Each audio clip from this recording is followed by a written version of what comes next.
there. And continuing on in that conversation, particularly around the oil impact to inflation, and then additionally on the international front, we want to bring in Yahoo Finance's own Rick Newman. Rick, first we got to start with Biden and Putin going to be speaking on Saturday. What do you make of that?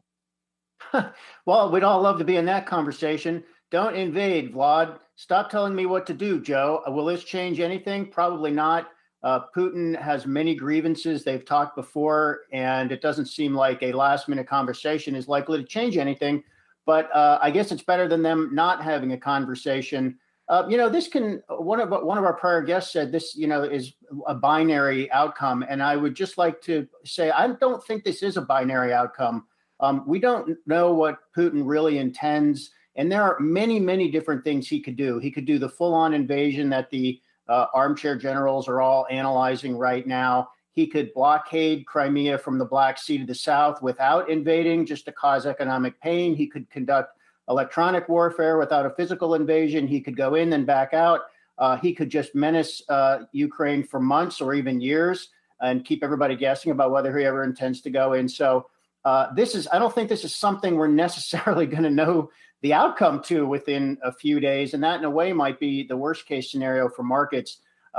If nothing happens, I think we will probably see energy prices relax a little bit. But if this tension just continues in any real tangible form, it is trouble for both the gas and the oil markets. And Rick, these fresh geopolitical tensions are coming amid ongoing concerns over inflation here in the U.S. President Joe Biden has said previously that it's primarily the Fed's job to bring down inflation as part of its price stability mandate. But where's the Biden administration in its response now, as we had CPI inflation jumping by the most since 1982? Biden's in a real jam. He needs to make it look like he's doing something, but there's just not much the president can do about inflation.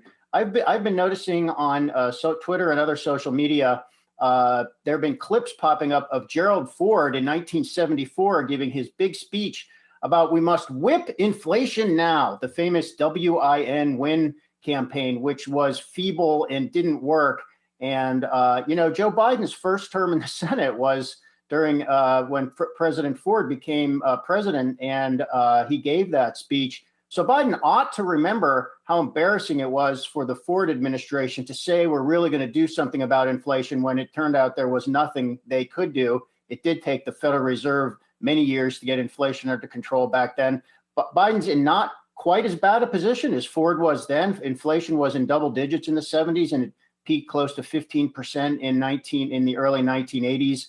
But there's just not a lot he can do. He says he's doing things trying to make U.S. producers more competitive, more domestic manufacturing. None of that is going to make any difference to inflation in the short term. And this probably also further reduces the odds of this Build Back Better plan passing Congress this year, because the one key senator who opposes it, Joe Manchin of West Virginia, he keeps saying this will make inflation worse, not better. So we really better not do it. So I just don't think there's much Biden's going to be able to do all year. He's relying on the Fed to handle this problem.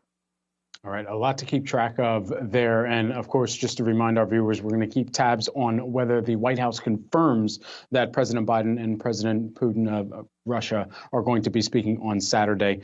And then additionally here, while we have you, Rick, you got to break down the latest on the trucker protest for us. Where things stand right now, this is continuing to impact everything from automotive production to just the ability for the supply chain to continue to operate.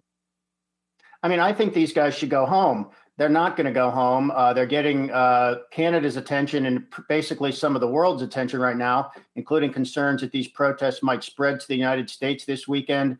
It's not clear what the truckers want. They say it's about vaccine mandates, that they say are unfair. I mean, we are all so tired of COVID and all the inconveniences and disruptions. There's nothing special about truckers.